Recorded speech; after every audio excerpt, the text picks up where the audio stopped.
గురుడు డ్రెస్ మార్చాడే. మనం వాడి అడ్రస్ మార్చేద్దాం. డ్రెస్ అదిరిందయ్యా సాయి. మనిషి కూడా మార్నింగ్ కంటే ఫ్రెష్ గా ఉన్నావు. ఏం సార్ మనకి పనా పాడా? ఇంటికి వెళ్ళి భోంచేసి ఫుల్ గా రెస్ట్ తీసుకుని వస్తా. నీ పనే బాగుందబ్బా, మాకు ఇక్కడ వాచిపోతుంది కింద పైన ఏసీలో. ఎక్కడమ్మా ఎక్కడనే మీకోసమే వెయిటింగ్. సాయి బయలుదేరదామా? నాకెందుకో వెళ్ళాలనిపించట్లేదు సార్. అయ్యో అంత మాట నాయన, జీవితాలు నాశనం అయిపోతాయి. పైగా వెళ్ళేది ఇంటికి, ఆఫీసు కాదు. మా ఆవిడ చాలా స్ట్రిక్ట్, బాసులకు కాదు. నో ఎక్కడ బండి వచ్చేటప్పుడు లేటే పోయేటప్పుడు లేటే అందిదా. Sai, if you don't mind నేను ఫ్రంట్ సీట్ లో కూర్చోవచ్చా? షూర్ సార్, మీరు బ్యాక్ విల్ గో.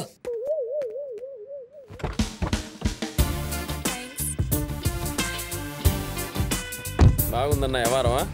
వచ్చేటప్పుడు వెనక ఇప్పుడేమో ముందరా. ఈ సైడ్ బాగుందన్నా, మనమే కొనేసి ఒక కంపెనీ పెట్టేస్తే పోలా? కుదరదు. ఏ అది సీఎం. ఆయన్ని మా జిల్లా కదన్నా. ఇదేంటి సాయి ఇక్కడ ఆపావు? ఇక్కడ దిగేవాళ్ళు ఎవరున్నారు? మీరు ఇక్కడ దిగి మెట్రో ట్రైన్లో వెళ్తారు కదా. ఇక తప్పదు దిగురెడ్డా. అది కదన్నా, పొద్దున్నే కదా నువ్వు చెప్పింది మెట్రో రైలు పని జరుగుతుందని. మధ్యాహ్నానికి పూర్తయింది లేవయ్యా. నువ్వు దిగురెడ్డా, వాళ్ళకి మన అడ్డం అంట. ఏమైతే నాకు అర్థం రా అన్నారా. అదిగో ఏందన్నా చేరమన్నా, ఒక పని చక్కరగా చేయవు నువ్వు. నడి రోడ్లో నిలబెట్టావు. హలో, నీకు సపరేట్గా చెప్పాలా? 50 తీసుకుని కొబ్బరి బొండం కొనుక్కొని వెయిట్ చేస్తే సర్వీస్ ఆటో వస్తుంది. అది ఎక్కి మీ ఇంటి దగ్గర దిగు. ఇంకా మిగిలే అనుకో, ఆశా చాక్లెట్ కొనుక్కుని చప్పరిస్తూ మీ ఇంటికి పో. నన్ను ఆశా చాక్లెట్ కొనుక్కోమంటావా? నమస్కారం. నమస్తే. అయినరా నేను చెప్పింది? ఆహా, సాక్షాత్ ఎంప్లాయ్మెంట్ ఎక్స్చేంజ్ నడుచుకుంటూ వస్తున్నట్టు ఉంది. పదండి పట్టేద్దాం. నమస్కారం సార్. నమస్తే. వీలే సార్ మా ఫ్రెండ్స్. నమస్కారం. నమస్తే. నేను చెప్పానుగా భగవాన్ గారు. ఆహా, పేరులోనే దేవుడు ఉన్నాడు. లోపల కూడా పాజిటివ్ థింకింగ్ ఎక్కువ. ఇంతకీ మీరు ఇండియానా చైనీసా? India sir. మా ఫేస్ చూస్తారు అనిపించలేదు మీకు? భలే కామెడీ ఫీల్ అలా ఉన్నాడు. నేను అడిగేది ఇండియన్ రెస్టారెంటా చైనీస్ రెస్టారెంటా అని. నేనేది ఓపెన్ గా డిస్కస్ చేయను కదా. పేరు చూసుకుల్లో డిస్కషన్ పెడతాడు అనుకుంటే వీటేంట్రా హోటల్ అంటున్నాడు. బాబు ఎట్ ఫీల్ అవుతున్నాడు. అంతా మీ ఇష్టం ఉంటున్నాడు సార్. ఫస్ట్ చైనీస్ రెస్టారెంట్ కి వెళ్దాం. నెక్స్ట్ అక్కడ డిసైడ్ చేద్దాం. చాలా ఇబ్బంది పడుతున్నట్టున్నారు. నువ్వు చేత్తో తినే బాబు. నేను జనరల్ గా చైనీసే ప్రిఫర్ చేస్తాను. ఫ్యాట్ కంటెంట్ తక్కువ ఉంటది కదా. మేము కూడా ఇదే ఫాలో అవుతాం. ఇంతకీ మీకు స్టీల్ ప్లాంటా, షిప్ యార్డా, ఏషియాడా, జింక, బంక, హెచ్పిసిఎల్. ఇవన్నీ దేనికి సార్? దేనికేంటి? ఉద్యోగం చేయడానికి. మీకు ఎందులో కావాలో చెప్పండి.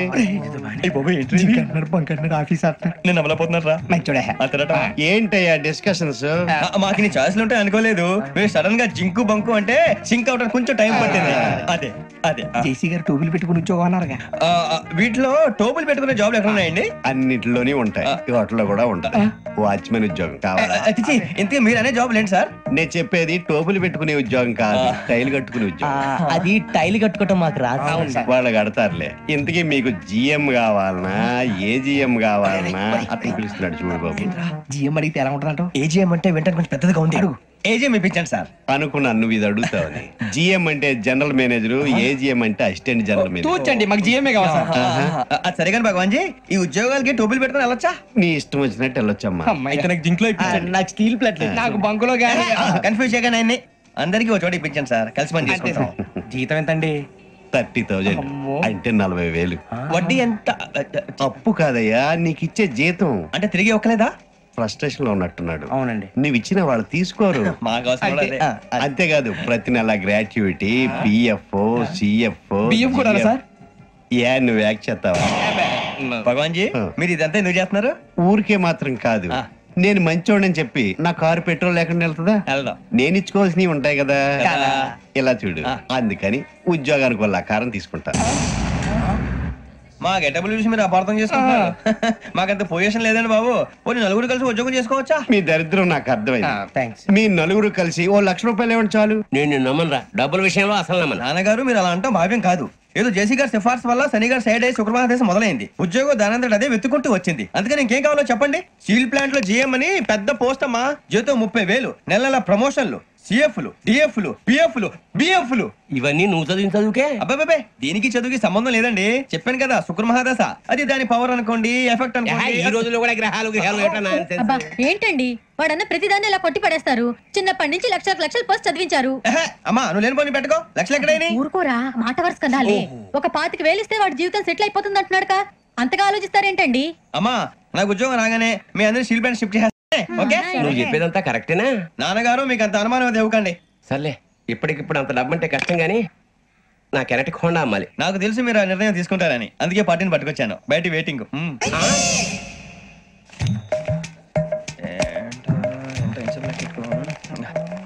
ఇవ్వండి. భగవాన్ జీ, మీతో నాకు కుదరదండి, మీరు తేడా మనుషుల్లా ఉన్నారు. చూడటానికి అలా కనపడతాం కానీ తేడా మనుషులు కాదండి. ఇది ఎంతో లెక్క పెట్టండి. 5,000 తగ్గిందండి. ఆ విషయం నాకు ముందు చెప్పాలి కదా, ఇది తేడాతనం కదా. సర్దుబాటు కాక జరిగిన పొరపాటు. మా దరిద్రం మీకు తెలియదు కాదు. మీ ప్రాబ్లమ్స్ నాకు అనవసరం అండి. ఇప్పటికే మీ మూలంగా 3 లక్షల బొక్క తెలుసా. మీరు ఫేస్ అంత చిరాగ్గా పెట్టకండి. రే ఆ గొలుసు ఎవరా, తొందరగా ఎవరా, ఆయన కోపం వస్తుంది. ఇదిగో తీసుకోండి, తీసుకోండి సార్ ప్లీజ్. భగవాన్ గారు మీ కోపం తగ్గిందా? కోపం కాదు వెంకటేశ్వర గారు, ఎందుకో భరించలేను, అది నా బలహీనత. ఇవన్నీ వదిలేయండి, ఇంకోసారి పొరపాటు జరగదు. మేము ఎప్పుడు జాయిన్ అవ్వాలో చెప్పండి, కొత్త బట్టలు కొనుక్కోవాలి. మీరు ఆ పనిలో ఉండండి. పొద్దున్నే గుడికి వెళ్ళి 9:30 కల్లా, మొన్న వచ్చారే ఆ ఆఫీస్కి వచ్చేయండి. మీ అపాయింట్మెంట్ ఆర్డర్స్ రెడీగా ఉంటాయి. 8:30కి వచ్చేస్తాం. మీరు వచ్చిన వాళ్ళ తలుపులు తీరు. మీ కంగారు నేను అర్థం చేసుకోగలను. ఇంతకాలం పని లేక స్తంభించిపోయిన మీ జీవితాలు ఇక నుంచి వేగం పుంజుకుంటాయి. ఆయన ఉన్నారా? ఎవరు? భగవాన్ గారు. మీరెవరు? ఆయన క్లోజ్ ఫ్రెండ్స్. సరే లోపల రండి. పదా సార్ వీళ్ళు భగవాన్ క్లోజ్ ఫ్రెండ్స్ అంటారు. సరే నువ్వు వెళ్ళు, నేను మాట్లాడతా. సార్ మీరంతా భగవాన్ స్నేహితులా? అవును, అలాంటి స్నేహితులు ఉన్నందుకు గర్వపడుతున్నాం. సరే ఏంటి సంగతి? ఏముంది, మా అపాయింట్మెంట్ ఆర్డర్ చేస్తే పట్టుకులు చేరిపోతాం. ఈ రోజు గురు పౌర్ణమి, మంచి రోజు. అపాయింట్మెంట్ ఆర్డర్ ఏంటి? మీకు అందాల్సిన నీకు అందనట్లేదు. ఏంటది? ఏంటంటావేంటి? ఒక్కోడు 25,000 ఇచ్చాం. భగవాన్ గారి హెల్పింగ్ నేచర్ కాబట్టి తక్కువ రేటుకి ఒప్పుకున్నాడు. ఇంతకీ ఇది ఏ ఆఫీసో మీకు తెలుసా? తెలుసుకోవాల్సిన అవసరం మాకు లేదు, కానీ చెప్పాల్సిన అవసరం మాకుంది. యాంటీ కరప్షన్ బ్యూరో, అంటే అవినీతి నిరోధక శాఖ. లంచం తీసుకోవటమే కాదు, ఇవ్వటం కూడా నేరం. మీ భగవాన్ గారు ఒక 420.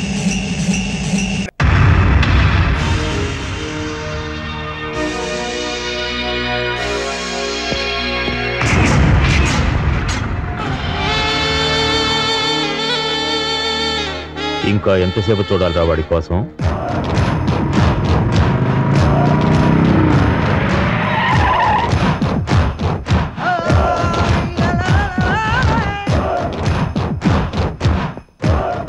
ఏమిటయ్యా ఇంత లేటు?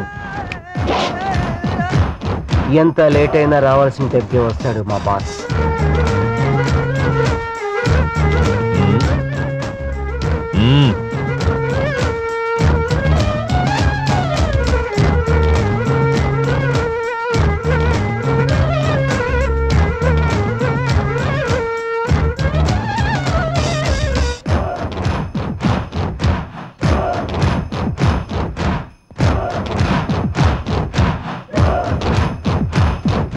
వాలీ, ఎవడ్రా వీడు? వీడే నాన్న, సిటీలో నంబర్ 1 ఫోటోగ్రాఫర్. మరి ఫోటో తీయకుండా నా ఫేస్ చూస్తాడేంటి? మీరు అది కదా సార్, మీరు మీ నాన్నగారు ఒకే నైట్ నుంచి డెవలప్ చేసిన ఫోటోలా ఉంటేను వచ్చిన పని కాదు. అలాగేనండి.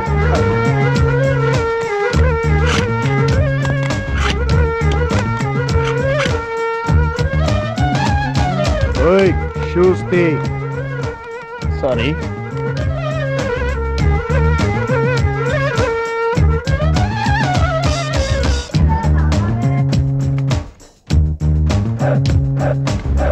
ఏంట్రా వీడు పని కన్నా హడావిడి ఎక్కువ చేస్తున్నాడు?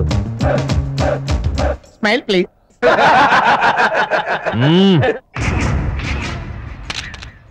లెన్స్ క్యాప్ తీసారా? నువ్వు తీరా, నువ్వు మొహం నెగిటివ్ అయిపోద్ది. సేఫ్టీగా ఇంకోటి తీ.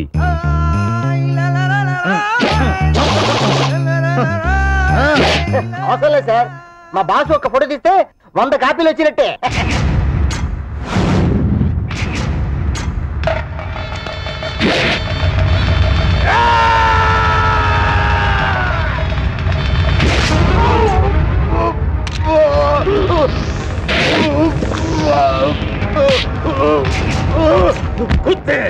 దీపం ఆరిపోకుండా నూనె పోయాలని తెలియదు నీకు? వీడి రక్తంతో దీపం వెలిగించండి.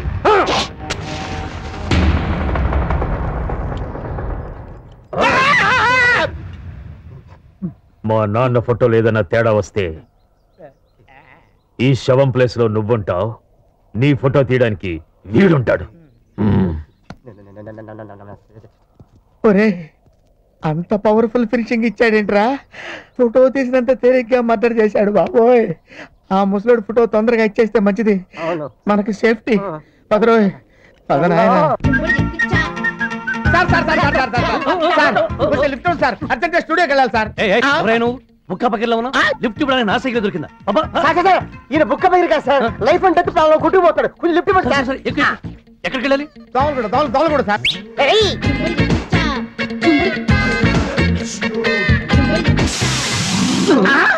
ఏమిటా తుస్సు? మీరు కస్టమర్ అంటే చెప్తాం సార్. ఏమిటో తొందరగా చెప్పు. సైకిల్ కి పంచర్ పడింది సార్. దిగు దిగు. ఉదయాన్నే చెంబు మొహం కాడ తగిలాడు సార్. ఇందాక బుక్క పక్కన ఉన్నారు, ఇప్పుడేమో చెంబు మొహం అంటారు. రెండిట్లేదు ఖాయం చేసుకోవాలి. రెండు ఖాయం చేసుకోండి వీడి మొహానికి. అబ్బో నాయను, ఈ ముసలోడు చావు నా చావుకు వచ్చింది దేవుడు. అలాగేనండి. ఓహో ఆహా ఓకే సార్.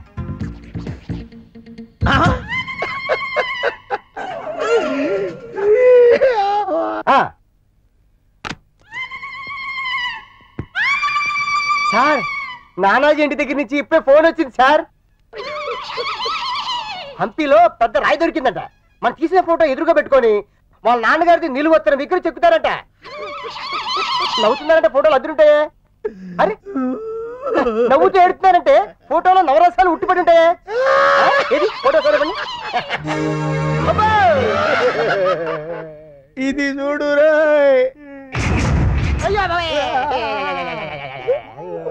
ఒక ఫోటో తీస్తే 100 కాపీలు వచ్చినట్టు పెద్ద కట్టింగ్ ఇచ్చావు. వాడు కానీ ఈ ఫోటో చూసాడంటే ఒక ఫోటోతో 2 మటర్లు అవుతాయి. అమ్మ కడుపు మాడ. వాడు వచ్చి చంపుతాడో లేదో తెలియదు కానీ నువ్వు మాత్రం మాటలతోనే మటర్ చేస్తున్నావురా. అమ్మో ఈ టైంలో ఈడొచ్చాడేంట్రా? మొన్న పెళ్లి చూపులు కానీ ఫోటో తీసుకున్నాడు. వాటి కోసం ఇప్పుడు వచ్చి ఉంటాడు. ఫోటో దాచేద్దాం. ఫోటోలు రెడీయా? ఫోటోలు రెడీ సార్. రెడీ అయితే ఇవ్వయా మరి.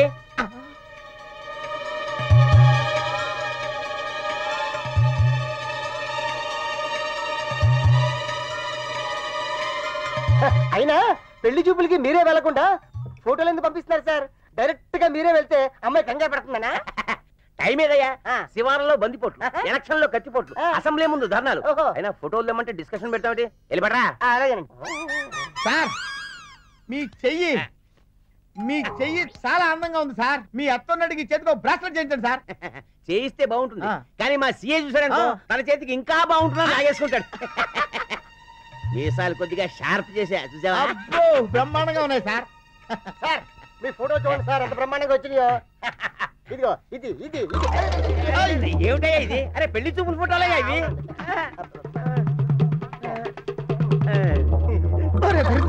ఆ మటర్ ఫోటో కూడా అందులో ఇరుక్కుపోయిందిరా సార్. సార్ స్టేషన్కి వచ్చి తీసుకో. డబ్బులు కాదు సార్, ఈ ఫోటోలో మీ మీసం సరిగ్గా పడలేదని డౌట్ ఉంది సార్. మొహం బాగాలేకపోయినా పర్వాలేదు, మీసాలో తేడా వస్తే గొడవలు అయిపోతాయి. మీసం కూడా కరెక్ట్ గా ఉంది, బాగానే ఉంది. నేను చూపిస్తాను సార్. నాకు తెలీదా? మీసం బాగుంది, బ్యూటిఫుల్ ముస్టాచ్. సార్ ఈ ఫోటో కూడా బాగుందా? ఇంకేంటి ఇంతకన్నా గొప్పగా తీస్తారా?